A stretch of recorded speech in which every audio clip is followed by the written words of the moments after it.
ఈరోజు జన్మ పరమార్థం అర్థం కాక ఈ సమాజం ఎలా మారిపోయిందో తెలుసా అండి? పిల్లల పట్ల ఎంత దారుణంగా ప్రవర్తిస్తుందో తెలుసా అండి? పురిటిలోనే చంపేస్తున్నారండి అనేక మందిని. ఎందుకు కంటున్నామో అన్న వాళ్ళకి సంకల్పం తెలియదు కనుక అవాంఛిత గర్భం, ఊహించని గర్భం అనుకోకుండా వచ్చేసిందండి. వారి ఆశ తీర్చుకోవడానికి, శరీర కోరికలు తీర్చుకోవడానికి వాళ్ళు తొందరపడితే, ఆ తొందరపాటుకు ఒకవేళ నిజంగా ఆమె నెలతప్పి గర్భవతి అయితే, ఆ గర్భవతి అయిన ఆమె బిడ్డను కని ఏం చేస్తుందో తెలుసా?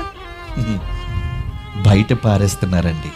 ఆడపిల్ల అయితే ఏం చేయాలి? కడుపులోనే చంపేయండి. ఆడపిల్లయితే చంపేస్తావయ్యా? ఏ ఆడపిల్ల అంటే నీకు వద్దా?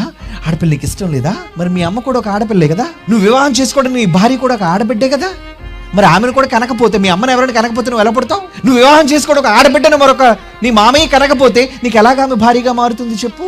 అంటే నువ్వు వివాహం చేసుకోవడం ఒక ఆడబిడ్డ కావాలి, నేను కనడానికి ఒక తల్లి కావాలి, కానీ నువ్వు కనడానికి మాత్రం ఒక ఆడబిడ్డ అవసరం లేదా నీకు? అమ్మో ఈ ఆడబిడ్డని కన్నామండి, కట్నం అండి, ఎవరు కంటారండి? ఎవరు పెంచుతారండి? ఎవరిని కట్నాలు ఇచ్చి పెళ్లి చేస్తారండి? విసిరేయండి. లేదా అనుకోకుండా ఒకళ్ళ గర్భం వచ్చిందా, ఏం చేయాలి మరి? కనీసం ఎక్కడ పడేయడం. ఒక జన్మ రావడం వెనుక ఎంత ఆలోచన, ఎంత ప్రణాళిక ఉంది. ఈరోజు నువ్వు గమనిస్తున్నావా?